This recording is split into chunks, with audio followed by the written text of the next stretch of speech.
So, can you hear me? Yeah. I'm an inventor and entrepreneur, so basically I'm in the business of making my ideas make money, and I've done that through intellectual property. I'm the kind of inventor that started off working from my kitchen table and my house full of boxes, so one-man band stuff, and it's grown from there, and I've been in the business since the 1980s, basically, a long time.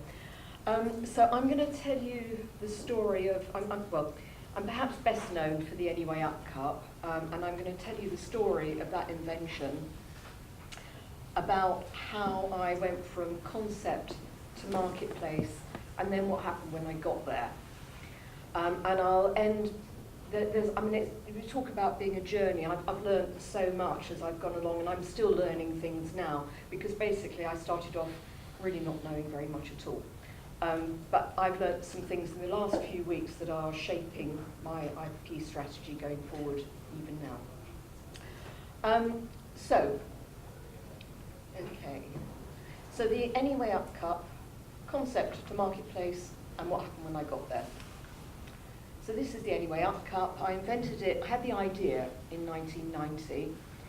I took out my first patent application in 91. The Anywayup cup, by the way, is a totally non-spill children's training cup. I got to the end of, you have a period of time before the thing gets printed and published. And if you want to go for overseas patents, you've got to do it before it's published.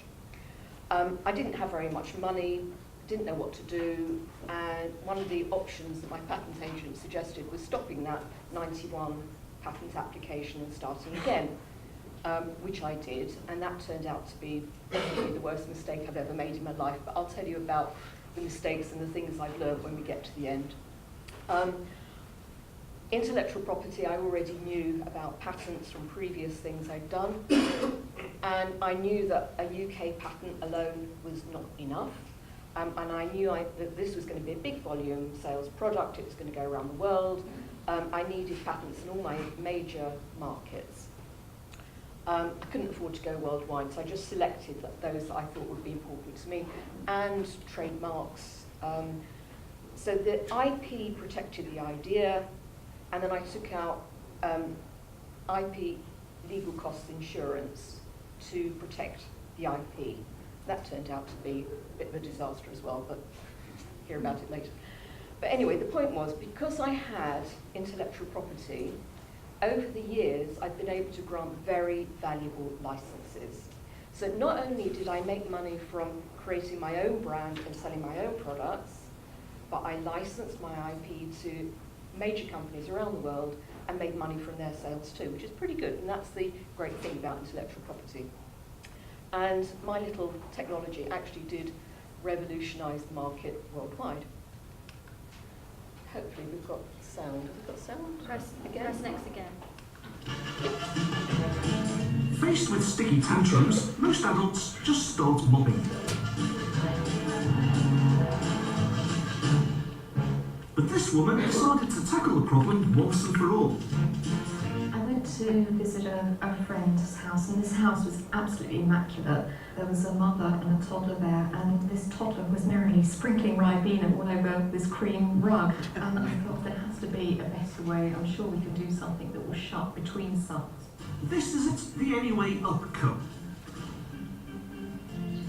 As the child sucks, a vacuum is created inside the cup. When the child stops sucking, the valve seals. Bingo! It's a clever concept because each new generation of toddler needs one.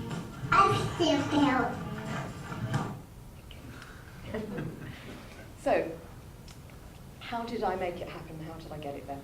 So I had my working model. I had this idea, created my working model, and I took out a patent application.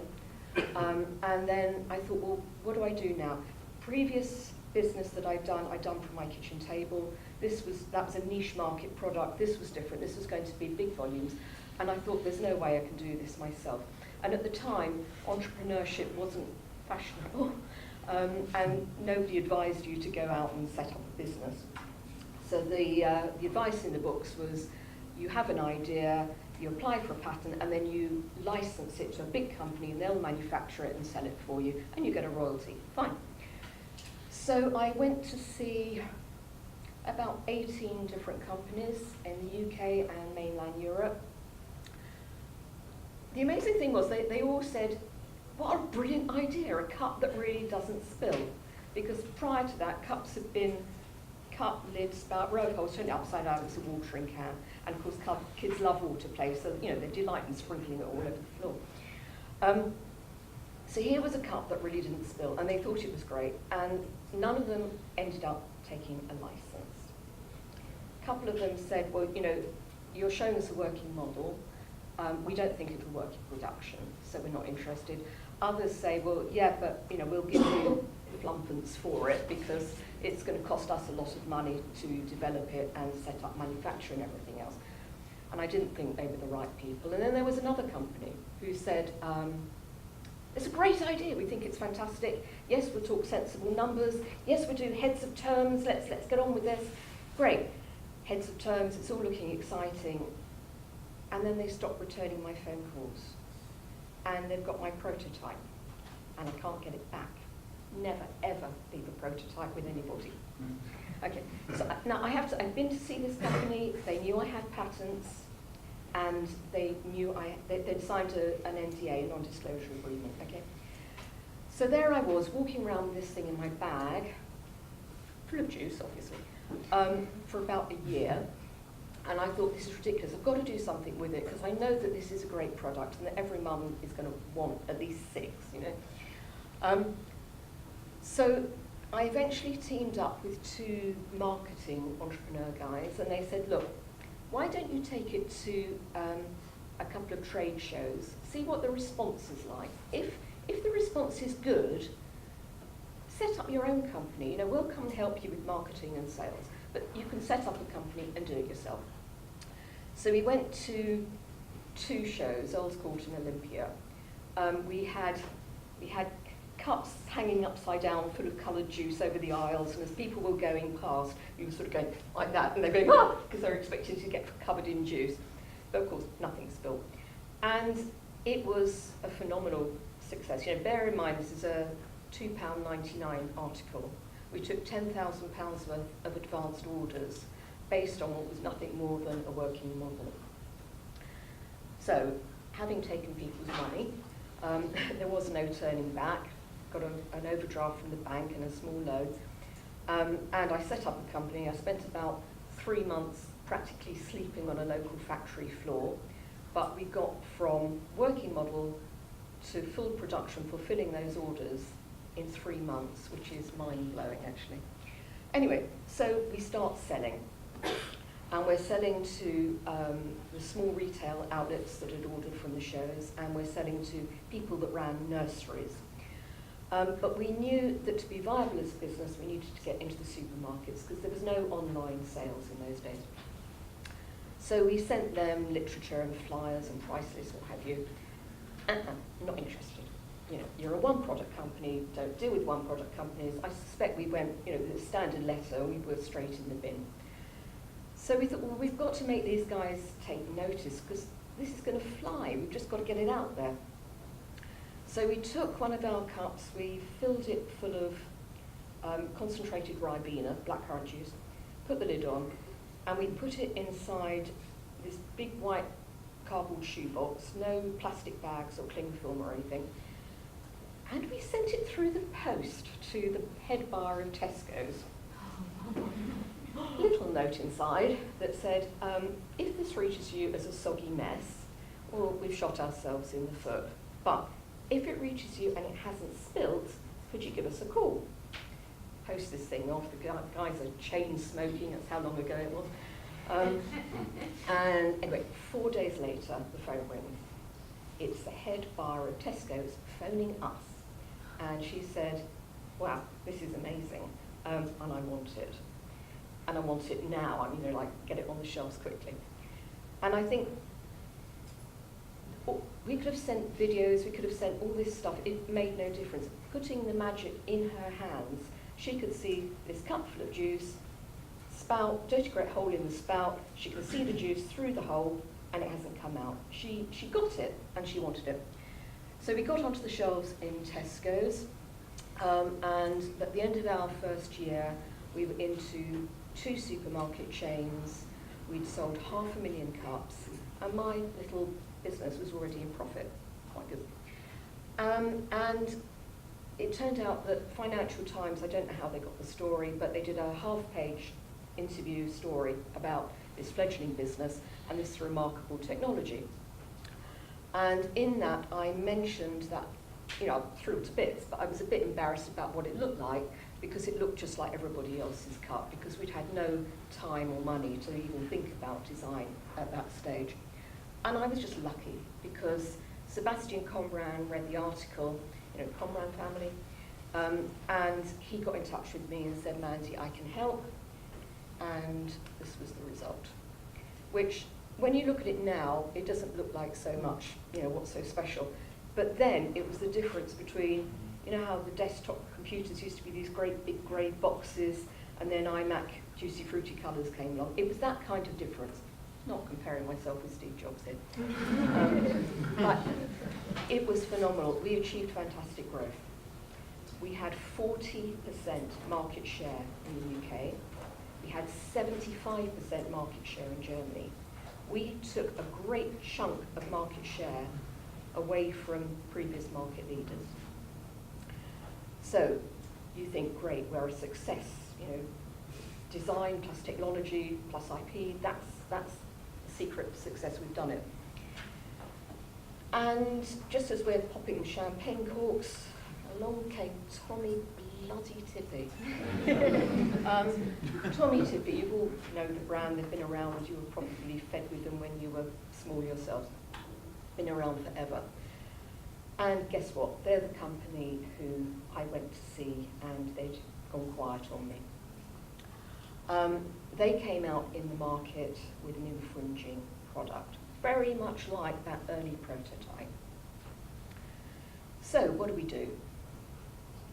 I went along to my patent agent, who said, yeah, that's an infringement.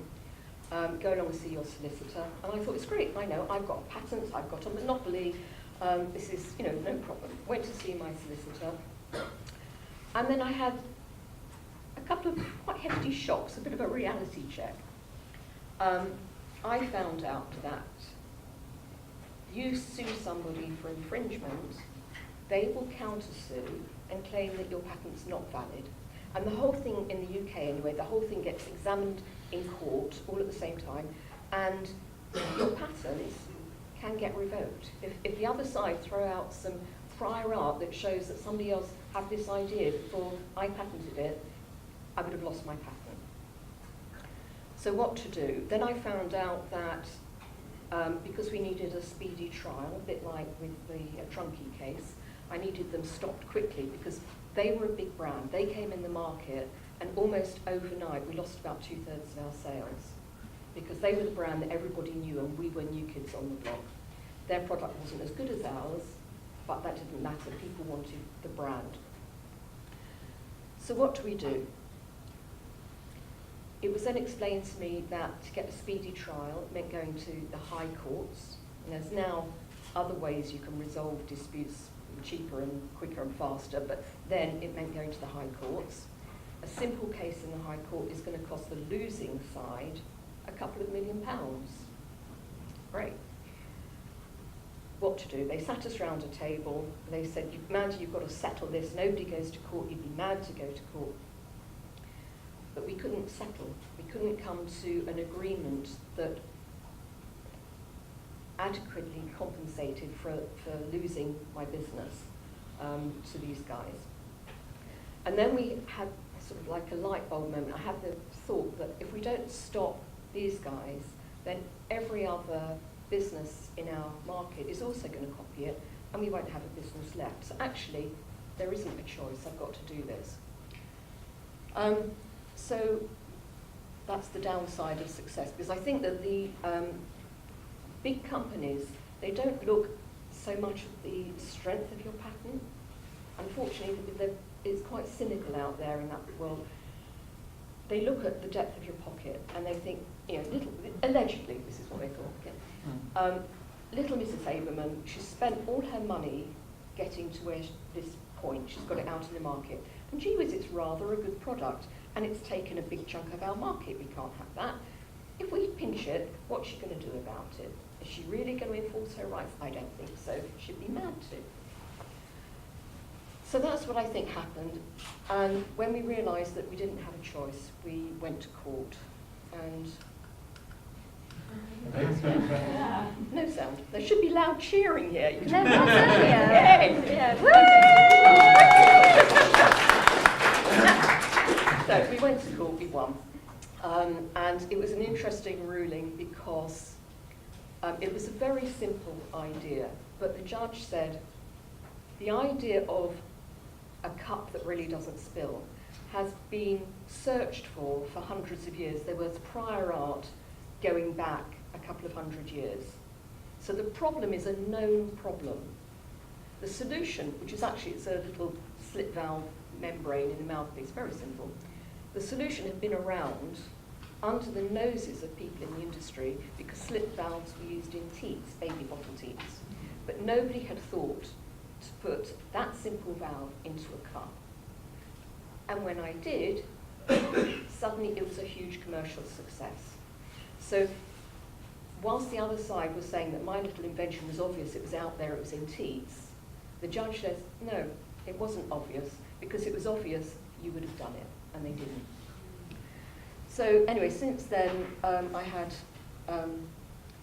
taken patent enforcement actions in America, taking on household name companies, big, very big brands. And I've enforced my patents are found to be valid. And as a consequence of that, major companies started coming to me asking for licenses. So it's really a complete turnaround rather than me going out trying to find somebody to license. And the things that I've learned, I've made a few notes. I thought, probably like many people, that a patent gives you a monopoly.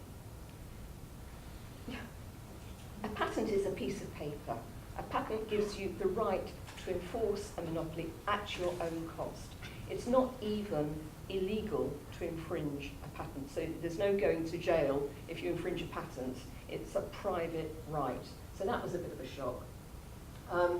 The other thing is, what I've learned is, if you do something that's commercially valuable, commercially successful, it's inevitable that you're going to get copied. So you need to have a strategy for how you're going to deal with that. Now, whether it's insurance, I mean, my insurance, yeah, I had insurance, turned out to be just about enough cover for 2 meetings with my lawyer and a cup of tea. I mean, you know, that was it. And it was worse because at that stage, I won't go into the detail, I wasn't a limited company at that point when I took the action, so I had to take it in my own personal name. And that's why I risked complete ruin if it had all gone wrong. Margaret was talking about having a raft of IP, and this is the thing that I've only really understood and learned in the last few years. Patents can come and go. Patents have a lifespan of 20 years, but by the time you've actually developed your product, got it to market, built it up, you know, there's maybe only 10 years left. Patents don't last very long, whereas trademarks, design rights, all the other rights last much, much longer. So one of the things I really regret is when Sebastian designed those amazing cups, I thought, well, it's okay because I've got a patent to protect me. Well, those patents are dead and gone. If I'd have protected the design, if I'd registered the design, I'd still be making money from those cups. So the other thing I learned, again, quite recently, my very first invention was something called the Haberman feeder, which was a bottle for babies with sucking problems. Niche market, sold into hospitals. Trademarked. Forgotten all about it. Hadn't been making money on that for a very long time. But I'm now involved in negotiating a very, very big deal for the whole of Asia, where a very significant driver of that deal is for them to be able to use the Haberman trademark. So, 35 years later, it's still out there, and now it's going to really make some money for me, which is brilliant. So, design rights, trademarks, trade secrets, all of these things have to be considered right from the start.